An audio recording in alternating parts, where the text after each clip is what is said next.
Welcome back. I hope you had a good break. I hope you were able to just calm everyone down and carry on. We are coming in for landing, and this is the third part of the workshop. We are specifically going to be looking at strategies for establishing and maintaining a strong and supportive connection with adolescent children, especially to ensure they feel valued and heard. But I also have a few people in this group with smaller children. In fact, yeah, Kelly, you and Tanya, your children are 5. So, but this works equally well. This is about establishing practices that you will continue throughout. And as you build on them, obviously, the more you will see the results from that. So from toddlers to teens, let me just change the screen quickly. Okay, back. Yes, from toddlers to teens, we need to teach them independence in increasing measures. So how do we support and encourage independence while maintaining a sense of security and guidance? Let's see if this is right. Okay, looks like there's a glare. Oh gosh, sorry. We help them develop greater understanding of others' feelings and teach them productive responses in heated situations. And this is what we've been talking about all day, is to ensure that we help them develop greater emotional intelligence so that they can enjoy improved social skills, so that they are better able to assess situations for themselves and apply these methods where they need it.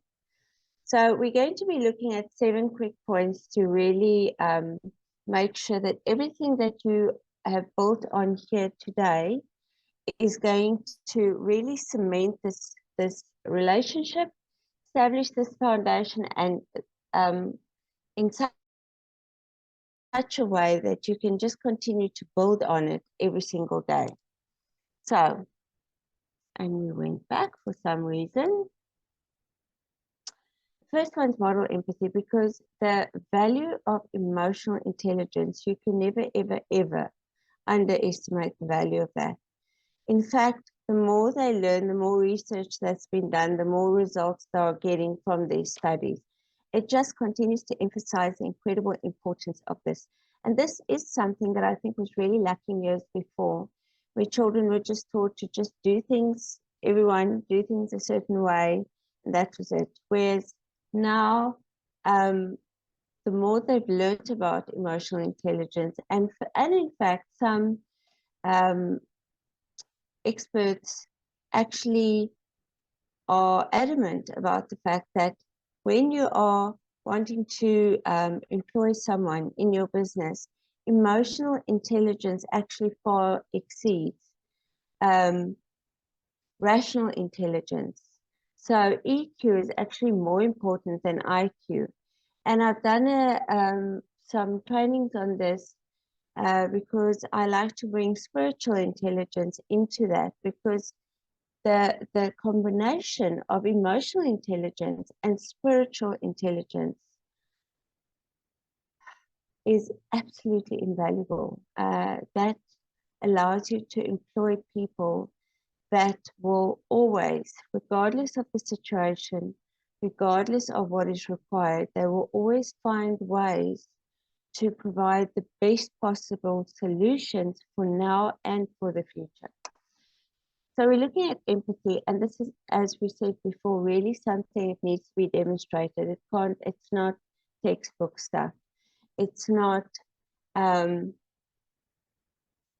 taking any set rules, hard and fast rules, and employing that in a situation. It's more about really helping your child feel through every emotion, feel through every reaction that is a result of that emotion, and helping them to process it so much better so that they can actually get to the desired result and help others to do the same. So without the judging, without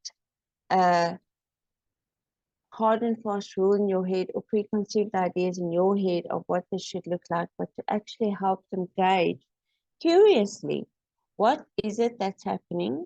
What does that allude to? What does that mean to me? And how do I actually progress beyond this point? And to emphasize the importance of this and to help you through this, these emojis that seem to have taken over our lives and have actually not helped in people verbalizing how they feel.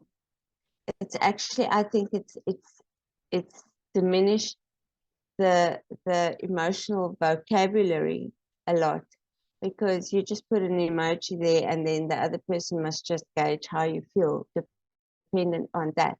When in fact, it is so important for them to be able to accurately describe exactly what it is that they're feeling, to not rely on an emoji. Because what do you do when you can't send one? Are you going to carry it with you? They need the language. So, so many of the studies that I've read, they say use your words, darling. But so instead of having a meltdown, instead of just reacting to the situation, it's like, calm down, use your words. But when must they learn these words? If you haven't properly lay the foundation for them to accurately be able to determine first, what is it that I feel and how am I going to express this so that the other person can really understand what it is that I'm feeling. So this is the important part of understanding exactly what these emotions look like and how to explain it.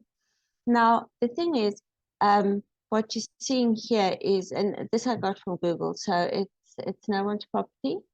And you can go and see there are many different versions of this on Google.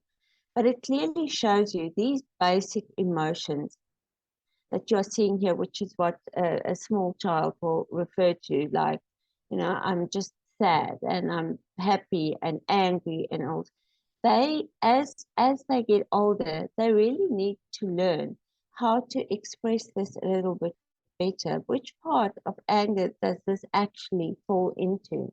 Because it actually does determine how you're going to deal with them, deal with the feelings, and how you are going to be able to properly process it and progress beyond it.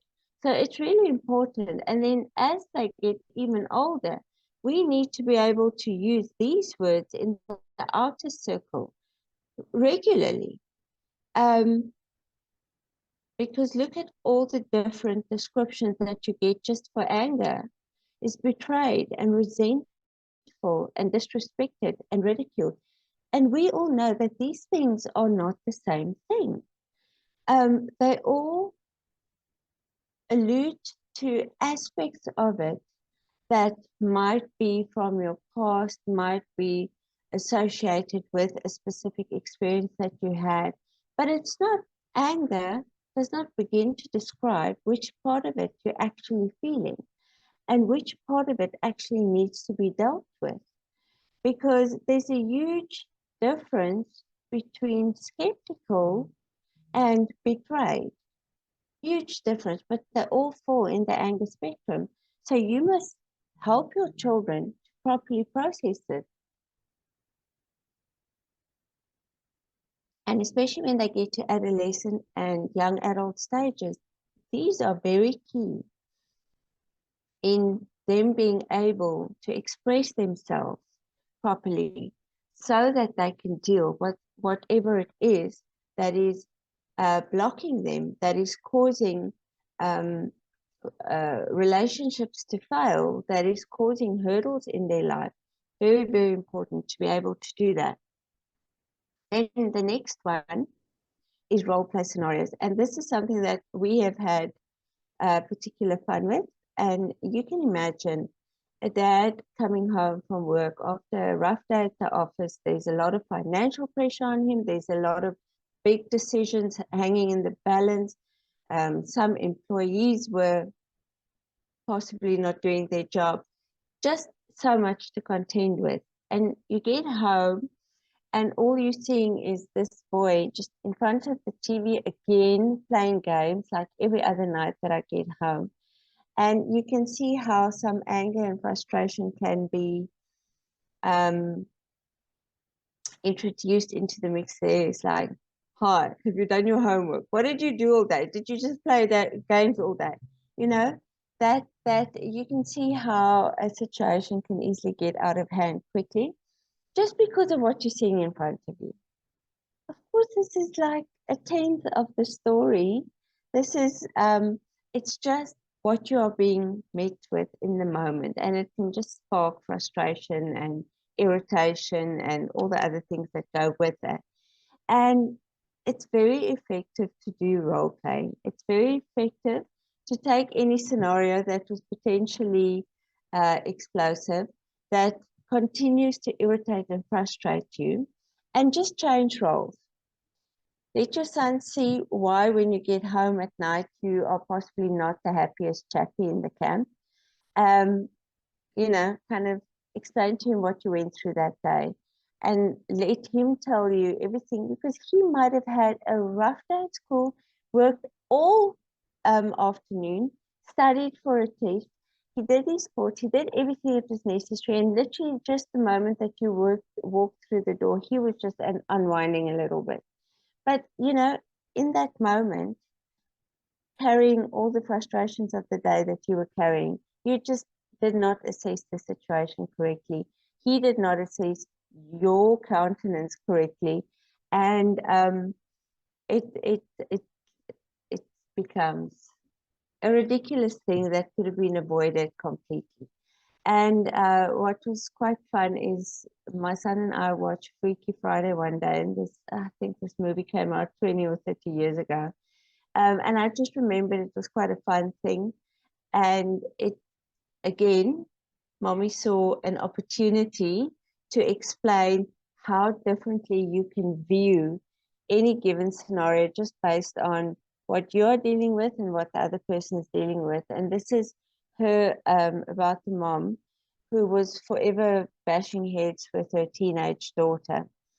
And so it's a silly little thing, like, they just wish, I don't know, I can't even remember why they switched roles. But anyway, they had a blow up in the evening, and the next morning when they woke up, the mom was actually in the teenager's body, and the teenager was in the mom's body, who was about to get married for a second time. So it's a little bit awkward sometimes and so on, but it was such a good way to explain how only once they stepped into the other one's shoes that they actually start to understand what the other one's dealing with and why they're constantly confronted with the same attitude, with the same skewed approach towards things. And in the end, of course, it helps them both really develop greater appreciation for one another, and start to support one another, because they actually knew what the other one was feeling, because that person was in their body going through all the things that they normally deal with.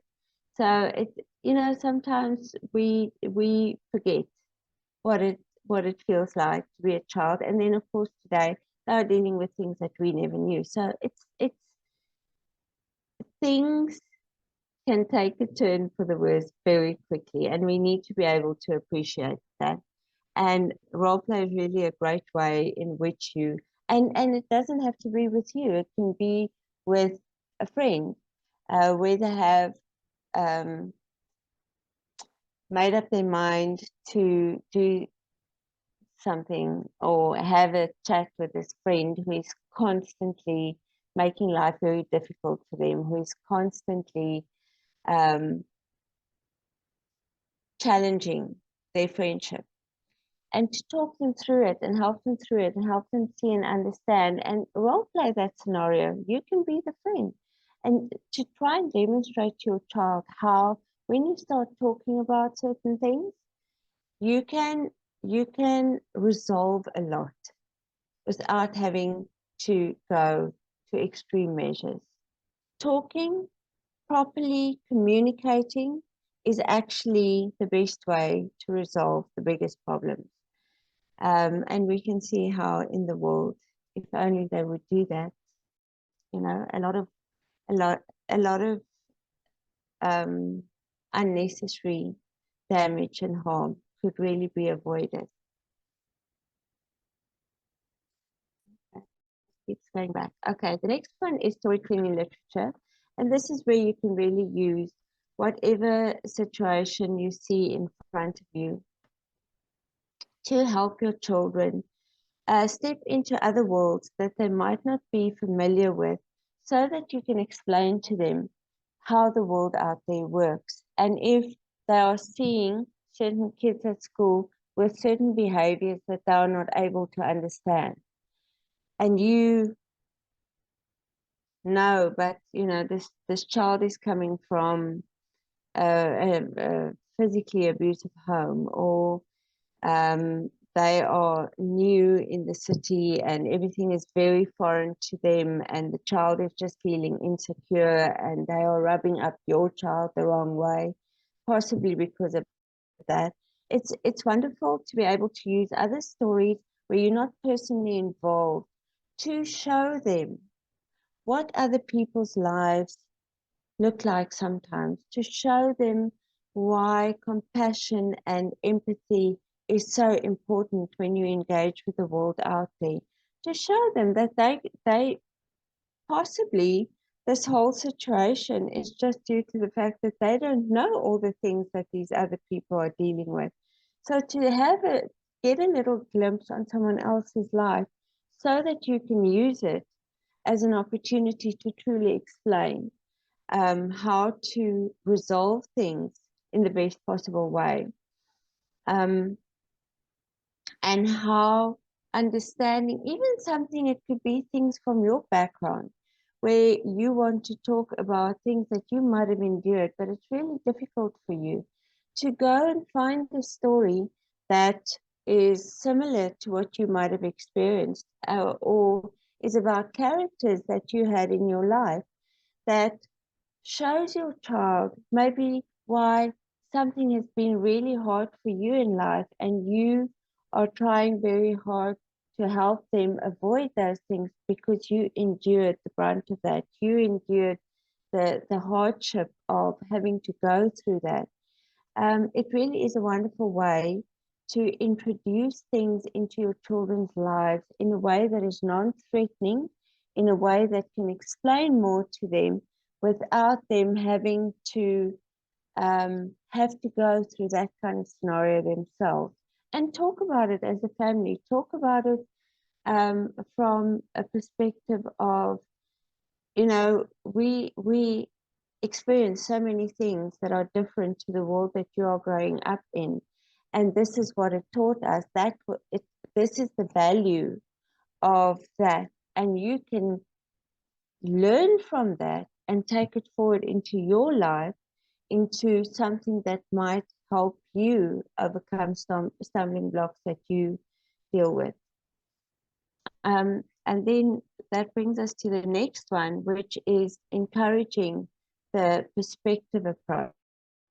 So instead of relying on your perception of a situation, just pull back, zoom out, which is familiar to them, and get a greater perspective. And this was um, the only thing that I could find to try and allude to that. So if you had to look through a keyhole to the life outside there, you know, it might look like an absolutely beautiful day. The sun is shining, everything is beautiful, a little bit of green grass, blue sky. But if you had to pull back, do a Google Earth on this thing, you might see a hurricane approaching. You might see that, oh my goodness, it looks like everything's calm out there and it's going to be a beautiful day. But there's actually a hurricane approaching.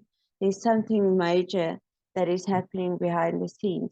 And this is the kind of thing that we need to always encourage our children, is don't just look at the thing in front of you.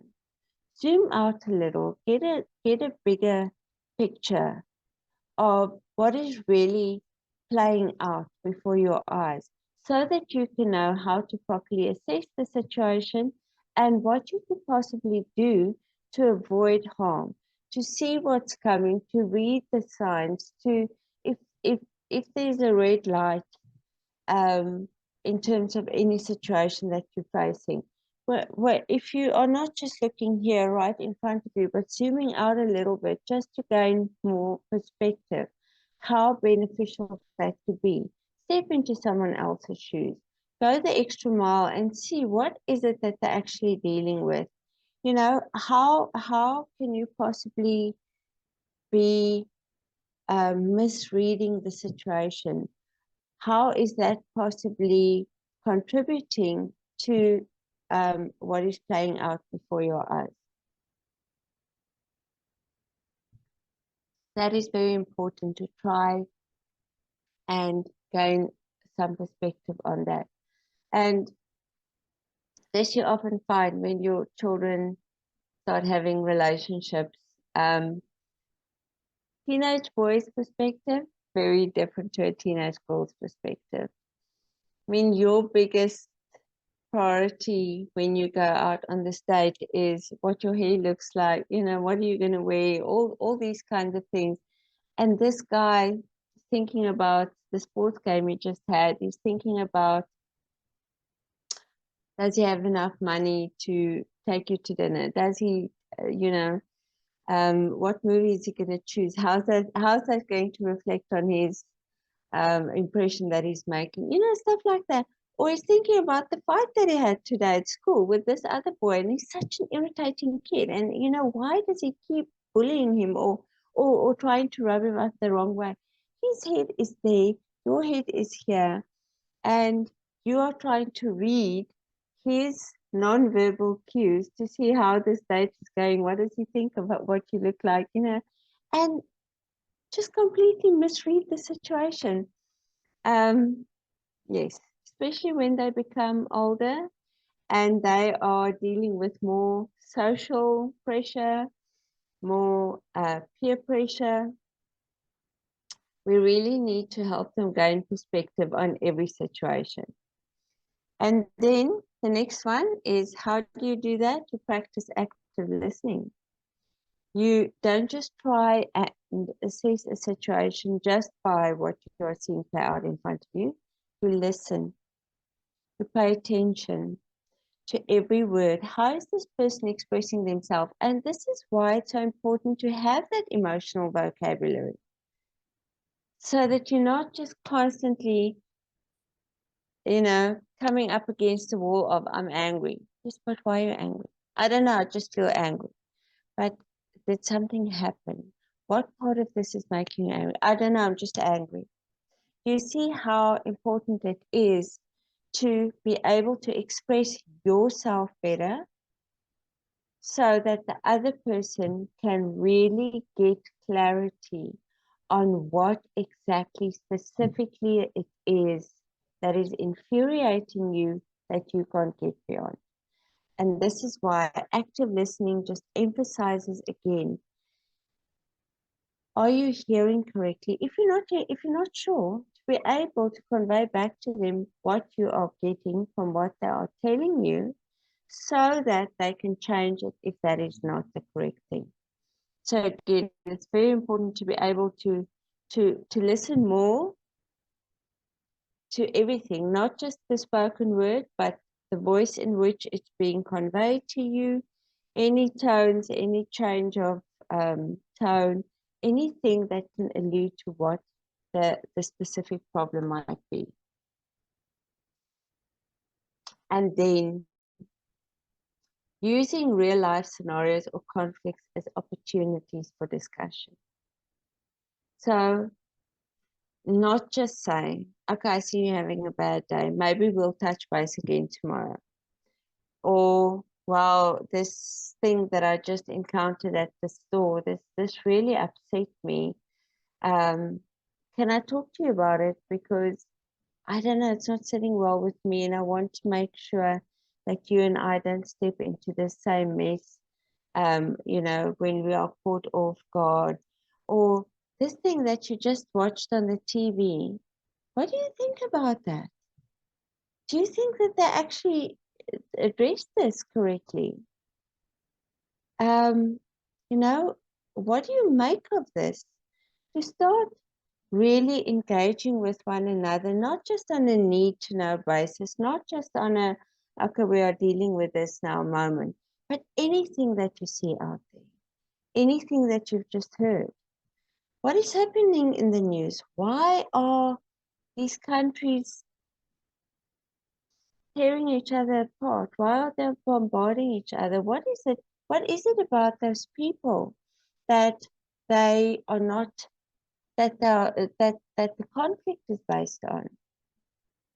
What is it in their past, in their culture, that is causing them to inflict so much harm on one another? Um, Talk about life, real life, things that you're seeing when you're driving in the car. Get off that screen. Don't, my child knows, when we're driving in the car, put that screen away. This is my time with you. We are going to talk about the traffic. We are going to talk about the beggar on the side of the road. How do you think he got there? We are going to talk about what can we do to make life better for someone else that you're seeing in the car next to us. Or, gosh, it looks like they're clearly having an argument. What do you think they're talking about? What do you think? Okay, so if we had to talk about that, what do you think our solution would be? Things like that. Really actively engage. Hear what's on each other's mind. Hear what happened today. That even though it didn't come close to you, it was a conversation that someone else had. Hear what that means to your child in this moment. Hear what they think about that. You know this thing about the kids that say, oh, well, I don't know. What do you think they're talking? I don't know. No, that's not good enough. You can't stop there. Or this is what I think about the situation. Oh, well, whatever. No, we can't allow whatever's into our life. That's where you miss it. That's where you miss a golden opportunity to connect, a golden opportunity to really experience a moment. You know, we've been driving in the car and we imagine what the people next to us are doing. Inevitably, we end up laughing so much because of the scenarios that we are picturing, because of pretend conflicts that we think that they're having. We end up laughing so much. We have so much fun. We create so many memories. And it's not even based on what we are living right now. It's based on how we are trying to assess this world that we are living in together in a way that makes it more enjoyable and memorable and meaningful for us.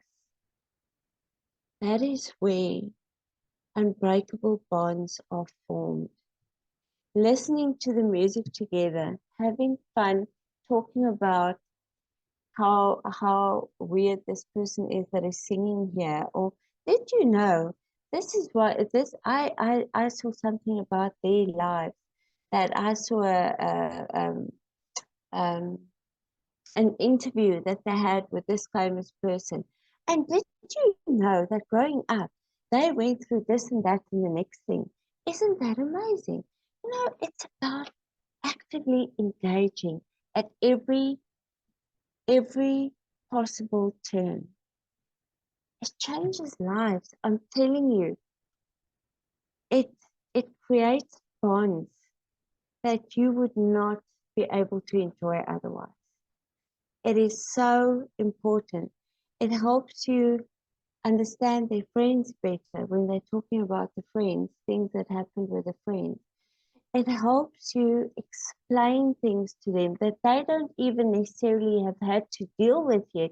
But one day, when they get to that point, they're going to think, oh, you know what? My mom told me about this. I remember. That's why people do that thing. Or, you know, it just gives them that advantage over their limited experience. they get to really expand their frame of reference, their imagination, their everything, really. And this is the benefit of what we are talking about today. Ultimately, this is where you want to get to. That point where you can actually discuss anything and everything with your child. They know you coming from a great heart position. You are just interested. You are just passionate about it. You are just curious because you love them and you want to help them really experience the fullness of life in all its different shapes and forms. That is what adds so much value to this. So, yes, this is what today was mainly about. I would love, love, love to hear your feedback. As I said, you can message me, you can mail me anytime. If this was a lot to take in for you, just make sure that you write down on the worksheets your main takeouts, things that you clearly see are areas where you can improve, areas where you can actually take this further and pursue it more with your child. If there's anything specific that you are struggling with, any stumbling blocks, any hurdles that you find, I see this thing, but I don't know how to move beyond that. Mail me. There are book a breakthrough call. Really, the magic is in every moment.